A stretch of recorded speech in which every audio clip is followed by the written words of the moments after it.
మీటింగ్కి వెళ్ళాము. అక్కడ మనకి ఇవ్వబడిన అవకాశము స్తుతి ఆరాధన గురించి మాట్లాడమని. నేను ముందుగానే దేవుడు చెప్పినయ్యా, స్తుతి ఆరాధన చేస్తున్నామే కానీ దాంట్లో మాకే సరైన అండర్స్టాండింగ్ లేదు అని అడిగినప్పుడు, నా కృప నీకు చాలునన్నట్టుగా ఒక 2-3 మరి ఒక దగ్గర ఒక 1 hour మాట్లాడిచ్చాడు దేవుడు. కానీ అప్పుడు వాళ్ళు చాలామంది ఆశ్చర్యపోయి ఒక విషయం అడిగారు. అంటే ఒక విషయం ఆశించారు, వాళ్ళు ఎక్స్పెక్ట్ చేశారు. ఏంటి తెలుసా? స్తుతి ఆరాధన గురించి ఇంత చక్కగా వీళ్ళు అవగాహన కలిగి ఉన్నారు, ఇంత చక్కగా ఆరాధిస్తున్నారు. మనం ఒక చిన్న టీంతో కూడా తీసుకెళ్ళాము, చక్కగా ఆరాధించాము. ఆరాధనలో కూడా దేవుని ప్రెజెన్స్ ఉండింది, సన్నిధి ఉండింది. కనుక వాళ్ళందరూ చూసి వాళ్ళు ఎలా ఫీల్ అయ్యారంటే, మన సంఘము, సంకీర్తన సంఘము గొప్పగా ఆరాధిస్తారు అనుకున్నారన్నమాట. వాళ్ళు అనుకుంటున్నారు. నేను ఆ మిస్అండర్స్టాండింగ్ తీసేయడానికి చెప్పాను, వాళ్ళని ఎంకరేజ్ చేయడానికి చెప్పాను. మీ సంఘాల్లో కూడా స్తుతి ఆరాధన ప్రారంభించుకోండి, స్టార్ట్ చేయండి. అయితే నిరుత్సాహపడద్దు.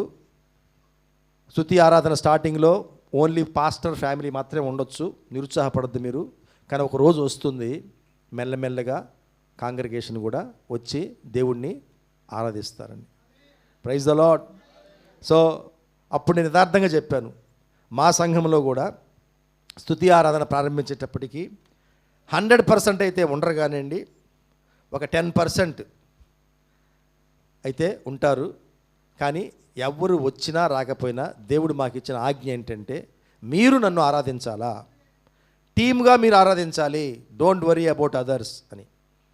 ఏమండి, నిన్న దేవుడు కలుగు చేసినటువంటి విషయము, మరి బయలుపరిచినటువంటి విషయము ఏంటంటే, ఏ సంఘమైతే కలిసి ఆరాధిస్తుందో, కలుసుకుని ఏమండి, I'm not talking about family individuals. నేను వ్యక్తిగతంగా మాట్లాడడం లేదు, కుటుంబాల గురించి మాట్లాడేది, సంఘంగా మాట్లాడుతున్నాను. ఏ సంఘం అయితే కలిసి ఐక్యతతో ఆరాధన చేస్తారో ఆ సంఘ ఐక్యతని ఎవ్వడూ దెబ్బతీయలేడు. హల్లెలూయా. కాబట్టి secret of unity of a church is it's worship. ఒక సంఘము ఐక్యతతో కలిసి ఉంది అంటే దాని రహస్యం ఏంటో తెలుసా? వాళ్ళు కలిసి ఆరాధన చేయడం. కనుక మనము ఆరాధన చేద్దాం. వచ్చేసాడు ఫైనల్కి వచ్చేసాడు అని అనుకుంటున్నారు. వచ్చేసాను. ఫైనల్ ఏంటంటే, రండి, అందరూ రండి స్తుతి ఆరాధనకి. స్టార్టింగ్లో అలవాటు చేసుకుందాం. అలవాటు అండి, ఎంతటి కారణం అలవాటు. ఒక్కసారి అలవాటు చేసుకుంటే అది అలవాటు అయిపోతుంది అంతే. అది మళ్ళీ నువ్వు ప్రయత్నం చేయని అవసరం, దానికోసంగా ప్రయత్నం చేయని అవసరం. అది అలవాటు. ఏమండి, పళ్ళు తోవడానికి ప్రయత్నిస్తున్నామా, కాలకృత్యాలు తీర్చుకోవడానికి ప్రయత్నిస్తున్నామా, స్నానాలు చేయడానికి ప్రయత్నిస్తున్నామా, ఆటోమేటిక్గా బాడీకి ఆ సైకిల్ అలవాటు అయిపోయి ఉంటుంది. అలాగే సంకీర్తన ఆరాధనలో స్తుతి ఆరాధన సమయానికి వచ్చే అలవాటు చేసుకుంటే, నేను మీకు ప్రామిస్ ఇస్తున్నాను, కావాలంటే బాండ్ తీసుకురండి, బాండ్ మీద రాసిస్తాను, మీరు బ్లెస్ చేయకపోతే అప్పుడు అడగండి. హల్లెలూయా, ప్రైజ్ ద లార్డ్, హల్లెలూయా. స్తుతించడము, ఆరాధించడం ఒక్కటే దేవుడికి మనం ఇచ్చేది, గుర్తుపెట్టుకోండి. నేను దేవుడికి ఇచ్చేస్తున్నాను, నావన్నీ అంగీకరించు మీ దేవా. ఎంత భక్తిగా పాడుకుంటావు, ఏమి ఇస్తున్నావు నువ్వు? నీ పైసలు కాదు దేవుడికి కావాల్సింది, స్తుతి ఆరాధన. నీ కృతజ్ఞతలు దేవుడు కోరుకుంటాడు, నీ థ్యాంక్స్ దేవుడు కోరుకుంటాడు, నీ స్తుతులు దేవుడు కోరుకుంటాడు, నీ ఆరాధన కోరుకుంటాడు. అది ఆయన కోరుకునేది. మరి ఇస్తున్నామా? Let us learn to give to God. దేవునికి ఇచ్చేది మనము నేర్చుకుందామండి. నీ స్తుతి ఆరాధన దేవుడికి ఇద్దాం. మిగతా అన్నీ ఆయన దగ్గర నుంచి పొందే మనం. నేను ఇంకొకసారి ఖచ్చితంగా బహుధైర్యంగా ఈ విషయం చెప్తున్నాను. ఎవరైతే స్తుతి ఆరాధనని ఎగ్గొట్టి, నేను ఈ మాట రిపీట్ చేస్తున్నాను, క్షమించండి, స్తుతి ఆరాధనని పక్కన పెట్టి లేటుగా మెసేజ్కి మాత్రమే వస్తున్నారో వారు స్వార్థపరులు. ఎందుకు తెలుసా? తీసుకోవడానికి మాత్రమే వస్తున్నారు. ఎవరి దగ్గర నుంచి? దేవుడి దగ్గర నుంచి. ఇవ్వడానికి రావడం లేదు. But if you learn to come to worship, then you are a giver. ఎవరికి? దేవుడికి ఇచ్చేవాళ్ళం అవుతాం మనం. గుర్తుపెట్టుకోండి, దేవుడికి ఇచ్చేవాడు నేర్చుకుందాం. Praise the lord. God bless you. Let's hope we all will come. 100% attendance will be there and next worship service. Praise the lord. అది లేకపోయినా నేను డిసప్పాయింట్ గాను. Hallelujah, praise the lord. Okay, ఈ సమయంలో లోకేష్ మన మధ్య ఉన్నాడు. మరి దేవుని వాక్యాన్ని షేర్ చేసుకోవడానికి లోకేష్ని ఇన్వైట్ చేస్తున్నాను. Praise the lord. God bless you.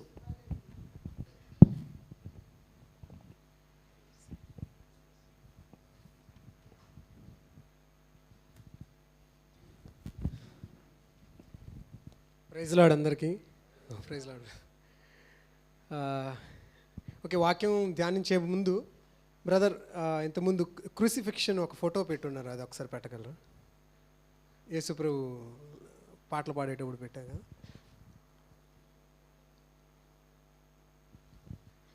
Okay, అందరూ బాగున్నారా? Praise god. సో ఈరోజు మెసేజ్ చాలా త్వరగా అయిపోద్ది అనుకుంటున్నాను. పెట్టారా బ్రదర్? ఓకే ఓకే, సరే. ఫోటో ఉంటే బాగుండు, బట్ టైం వేస్ట్ కాకూడదని మనం కంటిన్యూ చేద్దాం. అంటే ఆ ఫోటో చూసినప్పుడు అక్కడ ఏముందంటే యేసుప్రభుని సిలువ వేస్తున్న ఫోటో అనమాట. అది ఒక సుత్తి, ఒక మనిషి చెయ్యి, తర్వాత యేసుప్రభు వారి యొక్క తల, అక్కడ నుంచి చేతులు చాచినంత వరకు ఆ పిక్చర్ ఉందన్నమాట. సో అంటే అది ఎలా ఉందంటే కొంచెం ఇప్పుడు పాస్టర్ గారు మన ఇందాక ఆరాధన సమయంలో చెప్పినట్టు మనం ఆయనకు అవకాశం ఇస్తే ఆ సంతోషాన్ని, సమాధానాన్ని మన ఇంట్లోకి తీసుకురావడానికి, మన జీవితంలోకి తీసుకురావడానికి ఆయన సిద్ధంగా ఉన్నాడు. ఆ ఫోటో ఎలా ఉందంటే అది చెయ్యి పెట్టి సుత్తితో, అంటే నువ్వు అసలు నన్ను పట్టుకో అంటే అవకాశం ఇవ్వట్లేదనమాట అవతల వ్యక్తి. ఆ సుత్తితో కొట్టే వ్యక్తి ఏం చేస్తున్నాడంటే అవకాశం ఇవ్వట్లేదు యేసుప్రభు వారికి. అలా ఉంది పిక్చర్ చూపించాలంటే. అంటే ఇలా కొడుతున్నాడు కదా, ఇలా పెట్టి కొడుతున్నాడు, అది వదిలేస్తే అతను పట్టుకుంటాడేమో అన్నట్లుగా ఉందన్నమాట ఈ పిక్చర్ కాదు ఇంకొకటి. సో అంటే యేసుప్రభు మన మెసేజ్లోకి వెళ్ళే ముందు ఏంటంటే ఒక మంచి భోజనం తినే ముందు ఏమైనా ఇస్తారా? స్టార్టింగ్ కొంచెం టేస్టీగా అనుకున్నట్టుగా ఒక మాట చెప్పాలనుకున్నాను. రీసెంట్గా ఒక మాట విన్నాను, అది నా హృదయానికి బాగా టచ్ అయిందనమాట. అదేంటంటే యేసుప్రభు లేదా దేవుడు ఏం చేశాడంటే, అంటే ప్రేమ ఐడెంటిఫైస్ ఇట్స్ సెల్ఫ్. లేదా ప్రేమ ఏం చేస్తుందంటే మనము ఏ స్థితిలో ఉన్నామో దాంతోపాటు మనతో పాటు అంటే ఆ బాధను అనుభవిస్తుంది ఆ ప్రేమ. సింపుల్గా చెప్పాలంటే ఇజ్రాయేలీలు ఆ అడవి గుండా, ఆ అరణ్యం గుండా వెళ్ళినప్పుడు వాళ్ళు అరణ్యాల్లో ఉన్నారు కదా, దేవుడు ఎక్కడున్నాడండి? దేవుడు హ్యాపీగా పరలోకంలో సింహాసనం వందు జస్ట్ అక్కడే రిలాక్స్ అవ్వాలా. ఒక రాత్రివేళ అగ్నిస్తంభంగా, పగటివేళ మేఘస్తంభంగా, ఆకలేస్తే మన్నా ఆహారంగా వాళ్ళ మధ్యలోనే ఉన్నాడు. నీళ్ళు కావాల్సి వచ్చినప్పుడు ఏమైంది? బండ నుంచి, అంటే ఒక మాట ఉంది కొరింథీయులు, మనల్ని వెంబడించిన బండ, అంటే ఆయన బండగా ఆయన్ని వెంబడించాడు. అంటే వాళ్ళు ఏదైతే ఆ ఎండలో, ఏదైతే ఆ ఎడారిలో, ఏదైతే వేదనలో, బాధలో ఉన్నారో ఆయన ఎక్కడో కంఫర్టబుల్గా లేడు, కానీ వాళ్ళతో పాటే ఆ ప్రేమ అనేది ఆపలేదనమాట. వాళ్ళు ఏ సమస్యలో ఉన్నారో, ఏ బాధలో ఉన్నారో వాళ్ళతో పాటు నేను ఉంటా. అది ఐడెంటిఫైస్. వాళ్ళు ఎలా ఉన్నారో నేను అలానే ఉంటా, నాకేమి లగ్జరీ వద్దు. మనం కూడా అంతే కదా, మన పిల్లలు ఎవరైనా ఒక బాధలో ఉంటే సరిగ్గా తినలేం కదా, తినబుద్ధి ఏదో లేకపోతే ఇలా ఉంటాయి కదా. అలా దేవుడు చూడండి అది ఎంతగా ఐడెంటిఫై చేసుకున్నాడంటే, ఈ మాటకి బాగా ఆలోచిద్దాం, ఎంతగా తనను తాను మనలో చూసుకున్నాడు, లేదా మనల్ని తనలో చూసుకున్నాడు అంటే మనకు రావాల్సిన ప్రతి కొరడా దెబ్బను కూడా నువ్వు పక్కకు జరుగు అని చెప్పి పడే అన్నప్పుడు మనకు రావాల్సిన ఆ పిక్చర్ని ఒకసారి, నీకు నాకు రావాల్సిన దెబ్బను ప్రతిసారి బల్ల తీసుకునేటప్పుడు ఒక్కసారి ఆ పిక్చర్ను ఆలోచించండి. నీకు రావాల్సిన జరుగునన్నా అని చెప్తే తన ఒళ్ళు వంచి, తన వీపు వంచి ఆ దెబ్బ పడుతుంది చూసారా, పడేయమని చీల్చబడుతుంది. ఆ బాధ నీకు నాకు రాకూడదని ఆయన అంతగా నీ ప్లేస్లో తనని ఐడెంటిఫై చేసుకున్నాడు. ఆ మాటకు నాకు సరిగ్గా నీ బదులుగా తనని అంతగా ఐడెంటిఫై చేసుకున్నాడు. అంటే నిన్ను తనలో చూసుకున్నాడు, లేదా తనని నిన్ను తనలో చూసుకున్నాడు, లేదా తనని నీలో చూసుకున్నాడు, ఏదైనా అనుకోండి. అంటే నీ బాధను నువ్వు బాధలో ఉన్నప్పుడు ఆయన ఎక్కడో లేడు, నీతో పాటు ఆయన దాన్ని తీసుకోవడానికి. ఇన్ఫ్యాక్ట్ ఆ బాధ అనేది మనల్ని మరింత మార్పు చెందడానికి ఇదంతా సెపరేట్ టాపిక్ అయితే, నీ బాధలో, నువ్వు ఇప్పుడు వెళ్తున్న సమస్యలో ఆయన నీతో పాటు ఉన్నాడు. అది ఎంతగా ఉన్నాడంటే నీకు నాకు రావాల్సిన శిక్షను, ఆ కొరడా దెబ్బలను, ఆ మేకు, ఈ పిక్చర్ ఆ శీలను కొట్టబడ్డానికి కూడా ఆయన వెనుకాడకుండా ప్రేమ గుర్తించుకుంది. తనలో తాను మనల్ని విడువలేనంతగా ఆ ప్రేమ అనేది సిలువ దాకా వచ్చింది. Praise the lord. ఓకే, ఈరోజు వాక్యం ఏంటంటే తిమోతికి రాసిన 2వ పత్రిక 2వ అధ్యాయము. ప్రతిసారి బల్ల తీసుకునేటప్పుడు అసలు మనం ఆ పిక్చర్ని జ్ఞాపకం చేసుకోవాలనిపించింది. అది నన్ను ఎంకరేజ్ చేసింది. తిమోతికి రాసిన 2వ పత్రిక 2వ అధ్యాయము 15 నుంచి 22 వచనాల వరకు. దేవుని ఎదుట యోగ్యనగాను సిగ్గుపడనక్కర్లేని పనివానిగాను సత్యవాక్యమును సరిగా ఉపదేశించువానిగాను నిన్ను నీవే దేవునికి కనపరుచుకొనుటకు జాగ్రత్త పడము. అపవిత్రమైన వట్టి మాటలకు విముఖుడవై ఉండుము. అట్టి మాటలాడువారు మరీ ఎక్కువగా భక్తిహీనులగుదురు. కొరుకుపుండు ప్రాకినట్టు వారి మాటలు ప్రాకును. వారిలో హ్యూమేమైనను పిలోతును ఉన్నారు. వారు పునరుద్ధానము గతించనని చెప్పుచు సత్యము విషయము తప్పిపోయి కొందరు విశ్వాసమును చెరుపుచున్నారు. అయినను దేవుని యొక్క స్థిరమైన పునాది నిలకడగా ఉన్నది. ప్రభువు తన వారిని ఎరుగును అనునదియు, ప్రభువు నామమును ఒప్పుకొను ప్రతివాడును దుర్నీతి నుండి తొలగిపోవలను అనునదియు దానికి ముద్రగా ఉన్నది. గొప్ప ఇంటిలో వెండి పాత్రలను బంగారు పాత్రలను మాత్రమే కాక కర్రవయు మట్టివియు కూడా ఉండును. వాటిలో కొన్ని ఘనతను కొన్ని ఘనహీనతను వినియోగింపబడును. ఎవడైనను వీటిలో చేరక తన్ను తాను పవిత్రపరచుకొనిన ఎడల వాడు పరిశుద్ధపరచబడి యజమానుడు వాడుకొనుటకు అర్హమై ప్రతి సత్కార్యమునకు సిద్ధపరచబడి ఘనత నిమిత్తమైన పాత్రయై ఉండును. నీవు యవనేచ్ఛల నుండి పారిపొమ్ము. పవిత్ర హృదయులై ప్రభువునకు ప్రార్థన చేయ వారితో కూడా నీతిని, విశ్వాసమును, ప్రేమను, సమాధానమును వెంటాడుము. ఆమేన్. చూడండి, ఈరోజు మన మెసేజ్ జస్ట్ పారాఫ్రేజ్గా ప్రతి వచనాన్ని జస్ట్ ధ్యానించి ముగిస్తాము. ఆబ్జెక్టివ్ ఏంటంటే మన జీవితంలో అనేక రోజులు అంటే ఒక ఉపయోగం లేకుండా నిరుపయోగంగా గడిచిపోతున్నట్లుగా మనం గమనించగలం. నేను నమ్మేది ఏంటంటే మీలో ఎంతమందికి ఎలన్ మస్క్ తెలుసు, లేకపోతే ఐజాక్ న్యూటన్ తెలుసు, పెద్ద పెద్ద వాళ్ళు ఎవరైనా, బిల్ గేట్స్ అయినా లేకపోతే ఇంకెవరైనా సరే మనకి చాలామంది తెలుసు కదా. వాళ్ళకి నేను నమ్మేది ఏంటంటే వాళ్ళకి ఎంత శక్తి ఉందో, వాళ్ళకి ఎంత జ్ఞానం ఉందో, వాళ్ళకి ఎంత రీసోర్సెస్ ఉన్నాయో, అంటే వాళ్ళు చేశారు, చూశారు, చాలా చేశారు. టాటా గారు కానీ ఇంకెవరైనా సరే అంతే క్యాపబిలిటీసు, అన్ని రీసోర్సెస్ మనకు కూడా ఉన్నాయి. కారణం ఏంటంటే మనం ఎవరిని కలిగి ఉన్నామంటే సాక్షాత్తు వాటినన్నిటినీ అనుగ్రహించగలిగినటువంటి దేవాది దేవుడిని కలిగి ఉన్నాం. ఐజాక్ న్యూటన్ కూడా మనలాంటి, అంటే ఒక మాట ఉంది, ఏలియా కూడా మనలాంటి మనుషుడే అని ఉంటుంది కదా. ఆ ఐజాక్ న్యూటన్ యాపిల్ చెట్టు కింద ఉండేటప్పుడు ఇదే నా ఒక అనుభవం అనమాట. ఏంటంటే మనము గ్రహించలేని, ఆలోచించలేని అటువంటి గొప్ప శక్తి ఒక బైబిల్లో ఉంటాయి ఆ మాటలు కూడా. మనం ఊహించలేనటువంటి, మన ఊహకు ఆలోచనకు అందనటువంటి జ్ఞానాన్ని అతను దయచేయగలిగినటువంటి దేవుడు, దానియేలుని, యోసేపుని. ఇది నా విశ్వాసం. అయితే మరి మన జీవితంలో ఎంతమందిము అంటే వాళ్ళు ఎక్కడో ఉన్నారు, మనం ఎక్కడ ఉన్నామని, అంటే దేవుడు ఒక్కొక్కరిని ఒక్కొక్క పనికి పరిమాణం చొప్పున వాళ్ళకి ఇస్తాడు. ఇది ఒకటి. కానీ రియల్గా అంతటితో అలా అది నిజమేనా, లేకపోతే నిజంగా నీకు ఆ క్యాపబిలిటీస్ని దేవుడు నీ నుంచి కూడా కోరుకుంటున్నాడా, అంటే నిన్ను కూడా వాళ్ళలో ఒకటిగా చేయాలనుకుంటున్నాడా? ఇది అంటే నా యొక్క ఆశ. నేను వారిలాగా చేయగలగాలి అనేది నా ఆశ. మనం కూడా అంటే బావిలో కప్పల్లాగా ఒక రకంగా ఉండిపోవచ్చు. అంటే దేవుడు నాకు ఇదే ఇచ్చాడు, అది కొంతవరకు నిజం. అది కొంతవరకు నిజం. ప్రతి ఒక్కరికి వారి విశ్వాస పరిమాణం చొప్పున దేవుడు వారికి అనుగ్రహిస్తాడు. దాని చొప్పున వాళ్ళు పరిచర్య చేస్తారు, వారి జీవితాన్ని జీవిస్తారు. అంతవరకు కరెక్టే. కానీ దేవుడు నీ పట్ల ఇంకా గొప్ప ఉద్దేశాలు ఏమైనా కలిగి ఉన్నాడా అనే పాయింట్ గురించి నేను ఇక్కడ మాట్లాడాలనుకుంటున్నాను. మనము ఎంతవరకు ఒక డ్యూటీ చేసి వస్తున్నాం, ఫ్యామిలీని చూసుకుంటున్నాం, అక్కడితో రిలాక్స్ అయిపోతున్నామా? దేవుడి కొరకు ఏదైనా గొప్ప పనులు దేవుడి కోసం బిల్లీ గ్రాహం గారు చేశారు. ఎంతోమంది ఇప్పుడు కూడా సమకాలికులు చేస్తున్నారు కదా, చాలామంది పేర్లు మనకి అవసరం లేదు. కానీ అంటే వాళ్ళు యవ్వన ప్రాయంలోనే చాలా చేశారు. ఇప్పుడు కొంతమంది సినిమా ఫ్యాన్స్ ఉంటారు, వాళ్ళు కూడా యంగ్స్టర్స్గా ఉన్నప్పుడే చాలా పనులు అంటే చాలా విజయాలను చేశారు. సో వాళ్ళ యొక్క శరీరాన్ని, టైంని వాడుకొని చాలా చేస్తున్నారు, అది నేను చెప్పాలనుకుంటుంది. కానీ మనం ఆ చాలాలో కొద్ది కూడా చేయట్లా, ఇలా వెళ్ళిపోతుంది. ఇప్పుడు మన మెసేజ్ కూడా వింటాం, జస్ట్ ఆదివారం రావాలి కదా ఆరాధన కనుక్కొని చెప్పి వెళ్ళిపోతున్నాం అనేది ఒకసారి ప్రతి ఒక్కరు ఆలోచించుకోండి. ఎందుకంటే మనం వింటున్న మెసేజ్, ఈ ఆదివారం మెసేజ్ నిజంగా కూడా ఈ మెసేజే కాదు, మనం చదువుకునే బైబిల్ రోజంతా కూడా మనలో అది రన్ అవుతుండాలండి.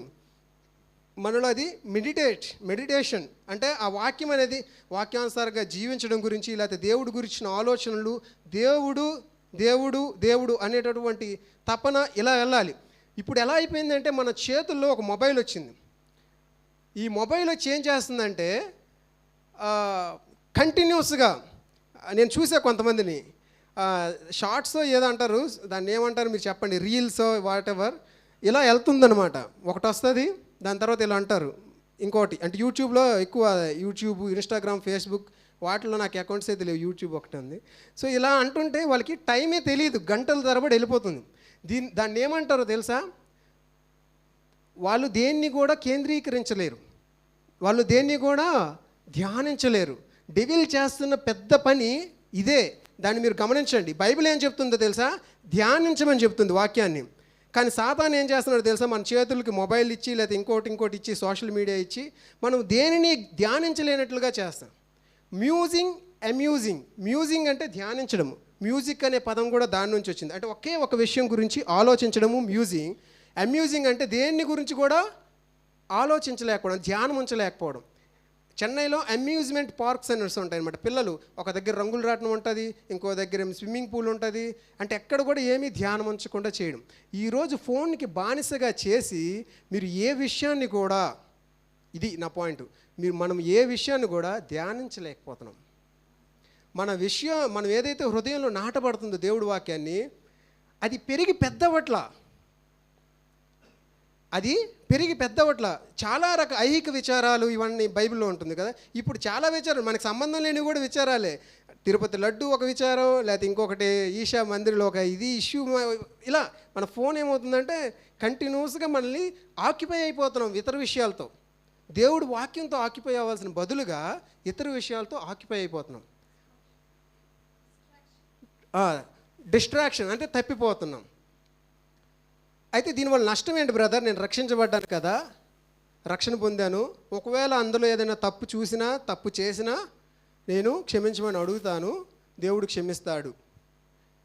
అది ఎంతవరకు కూడాను బేసిక్ ఒక విశ్వాసం. అదే చెప్తున్నా, ఒక సామాన్యమైనటువంటి ప్రజగా మిగిలిపోవడం అంటే అంతే. వయస్సు గడిచిపోద్ది, 80-90 సంవత్సరాలు కూడా అయిపోద్ది. ఇప్పుడున్న ప్యాసేజ్ ఉంది కదా, ఇదే ఈరోజు టాపిక్. మన జీవితము మనకు తెలీదు, చాలా విలువైంది, దీంతో చాలా చేయొచ్చు. పరలోకం వెళ్ళిపోయాక మనకి ఆరాధన తప్ప వేరే మనుషులను రక్షించే పని కానీ ఇంకొకటంటూ ఉండదు. ఒకళ్ళు ఉందంటే డాక్టర్లకు పక్కన పెడతాం. బట్ ఈ జీవితం ఇక్కడే మనం ఏదైనా ప్రభు కోసం ప్రయాసపడాలి, చేయాలి. అంటే ఒక ఉపయోగకరంగా. అదే టైంని ఎలన్ మస్క్ ఏమో ఎన్నో కోట్లు సంపాదిస్తున్నాడు, అదే టైంని మనము చాలా నిర్వీర్యంగా ఉపయోగిస్తున్నాం. ఒకసారి ఈ యాంగిల్లో చూడండి, దాన్ని గుర్తించండి. ఎంత ఉపయోగకరంగా, ఎంత ఎఫిషియెంట్గా ఆ టైంని ఉపయోగిస్తున్నాం. ఎఫిషియన్సీ చాలా, దాన్ని సమయాన్ని చాలా బాగా వాడుకోవాలి. లేకపోతే ఏమవుతుందంటే ఎప్పటికీ కూడా ఇక్కడ ఆ ప్యాసేజ్లో మనం చదువుతాం. ఇప్పుడు ఈ పర్స్పెక్షన్లో, ఈ దృష్టిలో ఇప్పుడు చూడండి, 15వ వచనం నేను చదువుతున్నా. దేవుని ఎదుట యోగ్యునిగాను, సిగ్గుపడనక్కరలేని పనివానిగాను, సత్యవాక్యమును సరిగా ఉపదేశించువానిగాను నిన్ను నీవే దేవునికి కనపరుచుకొనుటకు జాగ్రత్త పడము. ఈ మాటలో నాకు బాగా తగిలింది, సిగ్గుపడనక్కరలేని పనివానిగాను. అంటే మనం డ్యూటీకి వెళ్తాం, అక్కడ జాబ్ చేస్తుంటాం, కరెక్ట్ మనము రిలాక్స్గా లేకపోతే టీ దగ్గరికి వెళ్ళి ఒక అరగంట సేపు మాట్లాడి చిట్ చాట్ చేస్తున్నప్పుడు, ఇలాగ వచ్చినప్పుడు, లేకపోతే పని గంటలో చేయాల్సింది ఒక రోజు కూడా కంప్లీట్ అయినప్పుడు ఒక బాస్ వస్తాడు కదా, ఏమయ్యా కంప్లీట్ అవ్వలేదా అని అడుగుతాడు అధికారి. అప్పుడు మనం ఎలా ఉంటుంది, లోకంలో అబద్ధాలు చెప్తారు, వాళ్ళకి మనస్సాక్షి చచ్చిపోయి ఉంటుంది కాబట్టి వాళ్ళని వదిలేద్దాం. మన యాక్చువల్ కాన్షియస్ అంటే మనస్సాక్షి ఉండేవాడి పరిస్థితి ఏంటి, సిగ్గుపడాల కదా. వాడికి ప్రమోషన్స్ ఇచ్చినా ఇవ్వకపోయినా ఒక క్రైస్తవుడికి మనస్సాక్షి ఏమవుద్ది, సిగ్గుపడుతుంది. ఆ సమయానికి అది చేయలేకపోతే, లేకపోతే లేట్ పనిలో జాగు చేయువాడు నష్టపరచువానికి సోదరుడు, ఫ్రెండ్, స్నేహితుడు అని ఉంటుంది. పనిలో జాగు అంటే డిలే చేసేవాడు. సో దేవుడి దగ్గర ఇప్పుడు పనిని వదిలేద్దాం. మనం నాకు తెలిసి పని మాత్రం బాగా చేస్తామేమో కొంత మట్టుకు, కానీ దేవుడి విషయాలు దేవుడు అడగడు కదా, అంటే ఫేస్ టు ఫేస్ మాట్లాడకపోవచ్చు కదా. ఇదే వెర్షన్ దేవుడిది, లేదా ఆత్మలో గద్దిస్తాడు. సో దేవుడి దగ్గర మరి సిగ్గుపడే పనివాడిగా ఉన్నావా? సిగ్గుపడనక్కరలేని పనివాడిగా ఉన్నావా? సిగ్గుపడనక్కరలేని పనివాడిగా ఉండుటకు జాగ్రత్త పడుము. వయస్సు మీరిపోతుంది. వయస్సు అయిపోయేటప్పుడు ఇంకేం చేయగలను దేవుడి కోసం, ఇంకేం చేయగలను ప్రభు కోసం అనుకోని అవసరం లేదు. ఇప్పుడుకైనా మీరు దేవుని వైపు, దేవుని సమయాన్ని కొరకు, అంటే దేవుని సమయాన్ని ఎఫిషియెంట్గా వాడడం కొరకు సిగ్గుపడనక్కరలేని పనివాడిగా ఉండడం కోసం మనం దేవుడి వైపు తిరుగుదామండి. నేను చెప్పాల్సిన లేదు, మీ హృదయాలకు తెలుసు, మన హృదయాలకు తెలుసు. ఈరోజు ఎవరైనా ఎవరిని నేను ఉద్దేశించి మాట్లాడలా, నాకు తగిలిన మాట నేను చెప్తున్నా. మన హృదయాల్ని దేవుడితో, దేవా ఒకసారి కళ్ళు మూసుకొని కావలిస్తే, దేవా నిజంగా నేను నీకు సిగ్గుపడనక్కరలేని పనివాడిగా ఉన్నానా? ఎంత టైం నేను ఫోన్లో గడుపుతున్నాను, ఎంత టైం నేను రియల్గా ఎఫిషియెంట్గా నీ కోసం ఏదైనా చేస్తున్నాను. మీకు విషయం తెలుసు, మీరు ఏమీ చేయలేకపోయినా నేను ఫాలో అవుతున్నానండి. కొంతమంది ప్రేయర్స్ మనం చేయాల్సి ఉంటుంది. క్యాన్సర్స్తో బాధపడే వాళ్ళు, లేకపోతే ఎవరు మన సంఘంలోనే ఉన్నారు, వాళ్ళందరినీ లిస్ట్ అవుట్ చేసి, కిడ్నీ ప్రాబ్లం అంటేను, లేకపోతే హార్ట్ ఇష్యూ అంటేను, వాళ్ళని లిస్ట్ అవుట్ చేసుకొని, కొంతమంది ప్రేయర్ చేస్తున్నాం హెల్త్ గురించి, వెల్త్ గురించి, వాళ్ళని లిస్ట్ అవుట్ చేసుకొని ఒక చిన్న పేపరు నేను తీసుకురాలేదు, ఫోల్డ్ చేసుకొని పెట్టుకొని వీ కెన్ ప్రే. ఆఫీస్ చేసుకొని వస్తున్నాం. ఆఫీస్ లేకుండా రిటైర్డ్గా ఉండేవాళ్ళు కానీ, ఇంట్లో ఉండేవాళ్ళు కానీ, అంటే వీళ్ళే కాదు అందరూ కూడా. మీరు చూడండి, ఒక తప్పు జరిగినప్పుడు, ఒక లేట్ కోల్పోయినప్పుడు, ఒకటి ఏదైనా దేవుడికి వ్యతిరేకంగా చేసినప్పుడు క్షమించు ప్రభు అన్నప్పుడు ఖచ్చితంగా క్షమిస్తాడు, దాంట్లో డౌట్ లేదు. కానీ నెక్స్ట్ వచనాలు చూస్తాం. ఒక పాత్ర ఉంది, ఒక కుమ్మరి ఒక పాత్ర చేస్తున్నాడు. పగిలిపోయిన వెంటనే ఏం చేస్తాడంట, మట్టితో మన బైబిల్ ప్రకారం మరలా ఇంకొక పాత్ర చేస్తాడు. ఆ చేసేలోగా అక్కడ లేదు, ఇప్పుడు మనం కంటిన్యూ చేద్దాం. మరలా పగిలిపోతుంది. అప్పుడు ఎప్పుడు యూజ్ చేసుకోగలడు దాన్ని? స్టిల్ నేను చెప్తుంది ఏంటంటే, మన లైఫ్ని ఉద్దేశించి చెప్తున్నాను. నువ్వు ఎప్పటికి కూడా పడేవాడిగా, పనికిరానివాడిగా, అంటే దేవుని చేతులకి నువ్వు అప్పగించుకునేవాడిగా లేకుండా ఉంటే ఎప్పుడు నేను ఉపయోగించుకోగలడు? ఒక్కసారి వెనక్కి తిరిగి చూసుకుందాం. ఎంతమంది మన లైఫ్స్ 30 సంవత్సరాలు, 40, 50, 60, 70 సంవత్సరాలు అయిపోయాయి కదా. నేను ప్రభువు కోసం ఏం చేశాను? సువార్త ఉద్యోగ సభలు పెట్టాలనో ఇంకేదో చేయాలని నేను అనట్లేదు, దేవుడి చిత్తం అయితే అలాగా. నేను అంటుంది ఏంటంటే, రియల్గా నీకు ఆ మనస్సాక్షి ఉందా? ఎస్, నేను ప్రభువు కోసం నిజంగా నేను ఆ సమయాన్ని సద్వినియోగపరుచుకున్నానని. అయిపోయిన దాని గురించి కూర్చోట్లేదు. ఇప్పుడు మనం ప్రభు వైపు తిరుగుదాం, అది నేను చెప్పొచ్చు. ఎస్పెషల్లీ యూత్ ఇక్కడ ఉంటుంది నెక్స్ట్ వచనాలు. ఎందుకంటే ఎక్కువగా ఫోన్కి ఎక్కువ టైము దాంట్లో స్పెండ్ చేస్తున్న వాళ్ళు ఏంటంటే యూత్. ఇప్పుడు ఏంటంటే ఒకటి అయిపోయిన టర్మ్ని వెనక్కి తీసుకురావడం కష్టమేమో, కానీ ముందున్న టర్మ్ ఎవరికి ఉంది ఇప్పుడు ఎక్కువగా? యూత్. అంటే దానికి ఒక ఏజ్ లిమిట్ లేదు, వాళ్ళు చేయగలిగిన ప్రతి ఒక్కరు కూడా. సో వాళ్ళకి ఎక్కువ టైం ఉంది కాబట్టి వాళ్ళు ఇటువైపు చూడాల్సిన అవసరం ఉంది.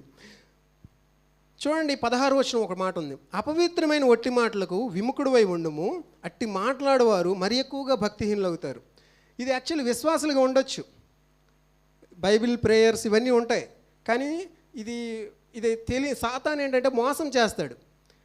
చూడండి, ఒక మాట ఉంటుంది పరమగీతాల్లో, ఏమని ఉంటుందంటే, మన ద్రాక్ష తోటను పాడు చేయు నక్కలను పట్టుకుందాం అని ఉంటుంది.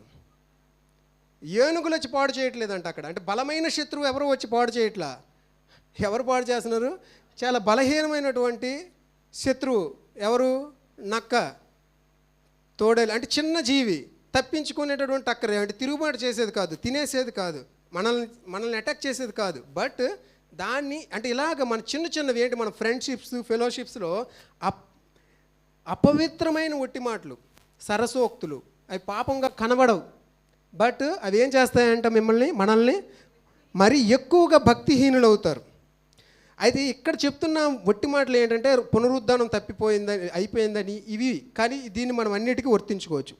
సరేనండి, 19వ వచనం. అయినను దేవుని యొక్క స్థిరమైన పునాది నిలకడగా ఉన్నది, ప్రభువు తన వారిని ఎరుగును, అనునదియు, ప్రభువు నామమును ఒప్పుకొని ప్రతి వాడును దుర్నీతి నుండి తొలగిపోవలను అనునదియు దానికి ముద్రగా ఉన్నది. మనం అనుకుంటాం ఎవరిదైనా చూసేటప్పుడు ఇంత పెద్ద సేవకుడు తప్పిపోయాడు, లేకపోతే ఇంకెవరో తప్పిపోయారు, ఇలా జరిగిందని. కానీ ఒకటి గుర్తుపెట్టుకోండి, ప్రభువు తన వారిని ఎరుగును. ఎవరు తన వారో అనేది ఆయనకి మొదటి నుంచి కూడా తెలుసు, ఎవరు తనవారు అనేది. ప్రభువు తన వారిని ఎరుగును. ఇక్కడ జాగ్రత్తగా విందాం. ప్రభువు నామమును ఒప్పుకుని ప్రతి వాడును దుర్నీతి నుండి తొలగిపోవాలి. మీరు చర్చిలో మనం బాగానే ఉంటాం, లేకపోతే పబ్లిక్లో బాగానే ఉంటాం. ఒంటరిగా ఉండేటప్పుడు నీ ఫోన్లో నువ్వేం చేస్తున్నావు? నువ్వు కంటిన్యూస్గా ర్యాండమ్గా చూసేటప్పుడు నీకు ఖచ్చితంగా డెవిల్ నిన్ను అటాక్ చేస్తుంది, దాంట్లో డౌట్ లేదు. ఒక బజార్కి వెళ్ళేటప్పుడు నీ కళ్ళు ఎలా ఉన్నాయి? నీ హృదయం ఎవరికీ కనబడదు, ఒకరికి కనబడుతుంది. పాతాళమును అగాధ కోపమును దేవుని కనబడుతున్నాయి కదా, మరి నరుల హృదయాంతరంగములు ఆయనకు కనబడవా? సో నీ హృదయం నువ్వు బయటికి మామూలుగా కనబడచ్చు, బట్ నీ హృదయంలో ఎస్పెషల్లీ ఇలా వాక్యం చెప్పేవాళ్ళు కానీ, పరిచర్యలో ఏదో ఒకలా ఇన్వాల్వ్ అయ్యేవాళ్ళు కానీ, వాళ్ళపైన ఇంకొంచెం ఎక్కువ అటాక్గా ఉంటుంది. కాబట్టి ప్రతి ఒక్కరండి, జస్ట్ నేను క్షమాపణ అడుగుతున్నాను కదా, దేవుడి దగ్గర క్షమించేస్తున్నాడు, దేవుడు నన్ను క్షమిస్తాడులే అనుకొని తప్పు చేయడం ఇది కాదు. నువ్వు ఎప్పటికి కూడా ఒక ఉపయోగకరమైన పాత్రగా మారలేవు. అలా అయితే దేవుడు నన్ను చూస్తున్నాడు, నా హృదయాన్ని చూస్తున్నాడు. నా హృదయంలో ఒక స్త్రీని గురించి, లేకపోతే ఒక పాపం గురించి, ఒక పిక్చర్ గురించి నేనేమనుకుంటున్నాను, అంతరంగికంగా అంటే ఒంటరిగా ఉండేటప్పుడు ప్రభువు నామమును ఒప్పుకొని ప్రతి వాడును దుర్నీతి నుండి తొలగిపోవాలి. నెక్స్ట్, గొప్ప ఇంటిలో వెండి పాత్రలను బంగారు పాత్రలను మాత్రమే కాక కర్రవియు మంటివియు కూడా ఉండును, వాటిలో కొన్ని ఘనతకును కొన్ని ఘనహీనతకును వినియోగింపబడును. చూడండి, ఒక గొప్ప ఇల్లు ఉంది, ఒక పెద్ద ఇల్లు. అందులో కొన్ని పాత్రలు అంట ఘనతకు, అంటే ఒక కలెక్టర్ గారో లేకపోతే ఒక డీడీ, ఒక డైరెక్టర్ ఎవరైనా మన ఇంటికి వచ్చారు అనుకోండి, లేకపోతే ఇంకెవరైనా ఒక సర్పంచ్ లేకపోతే ఇంకెవరైనా వచ్చినప్పుడు ఏం చేస్తాం? ఒక మంచి గ్లాసు మంచి ఇది పెడతాం, ఓకేనా? అయితే ఒక బిచ్చగాడు ఏదో వచ్చాడు అనుకోండి, వాళ్ళు ఒక వేరే పాత్రలో వేస్తాం. లేకపోతే ఒక కుక్క వచ్చింది అనుకోండి, దానికి వేరే పాత్రలో పెడతాం. ఇలా ఒక్కొక్క దానికి ఒక్కొక్క పాత్ర ఉంది కదా. కొన్ని వెండి పాత్రలు ఉంటాయంట, కొన్ని బంగారు పాత్రలు ఉంటాయి, కొన్ని కర్రవి ఉంటాయి, కొన్ని మట్టి ఉంటాయి, కొన్ని ఘనతకు కొన్ని ఘనహీనతకు. అలాగే ఇది దేన్ని చెప్తుందంటే, ఇల్లు అనేది ఒక సంఘానికి సాదృశ్యంగా ఉంది. మన బైబిల్లో రిఫరెన్స్ కూడా ఉంది. ఇదంతా కూడా ఇది ఏంటి? ఇదొక ఇల్లు, దేవుని యొక్క ఇల్లు. ఈ ఇంట్లో కూడా ఘనమైనవి ఘనహీనమైన పాత్రవి ఉంటాయి. అయితే 21, ఎవడైనను వీటిలో చేరక అనేది ఇంగ్లీష్లో ఉంటుంది. అంటే ఏదైతే ఇప్పుడు మనం మాట్లాడదాం దాని గురించి, తన్ను తాను పవిత్రపరుచుకుని ఎడల వాడు పరిశుద్ధపరచబడి యజమానుడు వాడుకొనుటకు అర్హమై ప్రతి సత్కార్యమునకు సిద్ధపరచబడి ఘనత నిమిత్తమైన పాత్రయే ఉండును. ఎవరు అయితే తమకు ఒంటరి వేళల్లో కలిగిన శోధనను, ఎవరైతే తమరి ఒంటరి వేళల్లో కలిగినటువంటి శోధనను దేవుడు నన్ను చూస్తున్నాడు అని నమ్మకంగా తన్ను తాను ఆ పాపం చేయకుండా, ఆ అపవిత్ర చేయకుండా వేరుపరుచుకుంటాడో, అంటే పవిత్రంగా తను తాను ఉంచుకుంటాడో, అటువంటి వాడిని దేవుడు ఎలా చేస్తాడంటే ఘనత నిమిత్తమైన పాత్రగా చేస్తాడు. ఘనత నిమిత్తమైన పాత్ర అంటే దేవుడు ఫస్ట్ తను వాడే పాత్ర చెప్పాలంటే, తను ఒక బంగారు పాత్రగా తను ఏం చేస్తాడు? వాడుకుంటాడు. చూడండి, అక్కడ ఒక మాట ఉంది, యజమానుడు వాడుకొనుటకు అర్హత. ఒకడు వ్యక్తి రక్షింపబడాలంటే అతనికి ఉండాల్సిన అర్హత ఏమైనా ఉందా? అతను చేయాల్సింది ఏమైనా ఉందా? పాపాలు ఒప్పుకుంటే చాలు. పనిష్మెంట్ అంతా ఎవరు తీసుకుంటున్నారు? వ్యక్తి తీసుకోవట్లా. అంటే రియల్గా చెప్పాలంటే తనకేం అర్హత లేదు. అంటే రక్షింపబడడానికి ఎవరికండి అర్హత ఉంది? రక్షింపబడడానికి ఎవరికీ అర్హత లేదు కదా. కానీ దేవుడి చేత వాడుకోబడ్డానికి అర్హత కావాలి. ఎవరైనా ఒకసారి ఆలోచించండి, నేను రక్షించబడ్డాను కాబట్టి దేవుడు పరిచర్య చేస్తాను, వాక్యం పంచుకుంటాను, లేకపోతే ఇంకేదో చేస్తాను అనుకుంటే, అంటే ఆ గ్రహింపులో ఉంటే ఇది ఒక లైట్ దీని మీద పడుతుంది. ఏంటంటే నువ్వు వాడుకోవడానికి అర్హమైన పాత్రగా ఉండాలి ఎప్పుడు కూడా. మనం ఒంటరి వేళల్లో మనం ఎవరూ లేనప్పుడు, అది ఎందుకు ఒంటరి వేళ అని చెప్తున్నాను, అందరూ ఉండేటప్పుడు అందరూ బాగానే ఉంటారు కదా. సో నువ్వు నమ్మకంగా నువ్వు ఒక జర్నీ చేస్తున్నావు, లేకపోతే ఒక అవుట్ సైడ్ మీ ఇంటి నుంచి దూరంగా ఉన్నావు, ఇటన్ని పరిస్థితుల్లో అసలు మన సంఘంలో అంటే జస్ట్ యూత్ పిల్లలు ఇప్పుడు కనబడట్లేదేంటి? ఇక్కడ ఉన్నారా జెంట్స్? ఓకే, మీ తల్లిదండ్రులు మీ పిల్లలు ఇక్కడ ఉంటున్నారా లేదా చూసుకోండి అవైలబుల్గా. సో వీటిలో చేరక ఇదే అండి, నిన్ను నువ్వు ఒక నిర్వియోగమైనటువంటి పాత్రగా జస్ట్ ఒక నార్మల్ మెటీరియల్గా ఉండిపోతావా, లేదా నేను నా బంగారు భవిష్యత్తుని దేవుడి కొరకు ఒక ప్రయోజనకరంగా ఉంచుకుంటావా అనేది ఒకసారి తీర్మానం చేసుకోవాలి. జీవితం అనేది ఎంతో విలువైంది. సంవత్సరాలు, రోజులు, యాక్చువల్లీ మనతో దేవుడు ఎవరైతే ఎలన్ మస్కో లేకపోతే ఇంకొక ఐజాక్ న్యూటన్ చేయగలిగింది దేవుడు మనతో కూడా చేయించగలడు. మీకు విషయం తెలుసా, ఐజాక్ న్యూటన్ జస్ట్ టాపిక్ వచ్చింది కాబట్టి అతను ఒక మంచి బైబిల్ పండితుడు. కాబట్టి దేవుడు ఒక వెలుగు, అంటే నేను ఒకసారి ఒకటి ఈ ప్రాబ్లం కనుక్కోవాలనుకునేటప్పుడు లేదా ఒక సొల్యూషన్ కనుక్కోవాలనుకునేటప్పుడు చాలా ఆలోచించే, టెక్నికల్గా మన జ్ఞానంతో చాలా రకాలుగా ఆలోచించినప్పుడు ఇవేమీ వల్లపడలా. అప్పుడు వీటన్నిటికంటే పైన ఒకటి ఉంటాడు, స్పిరిట్ లీడింగ్, ఆత్మ నడిపింపు. ఆ ఆత్మ నడిపింపుతో ఇటు వెళ్ళు, అది చేయి, ఇలా అన్నప్పుడు ఆ ఆప్షన్స్ వెతుకన్నప్పుడు అక్కడ సొల్యూషన్ దొరికింది. అప్పుడు అనిపించింది ఈ మనుషులు ఎవరు అంటే నాకంటే పైన ఉన్న వాళ్ళు ఎవరు ఎడ్యుకేటెడ్, వాళ్ళు చదువుకున్నారు ఆ విషయాల్లో, నేను అది చదవలేదు కూడా ఆ ఇన్స్ట్రుమెంట్ గురించి, but still I have done.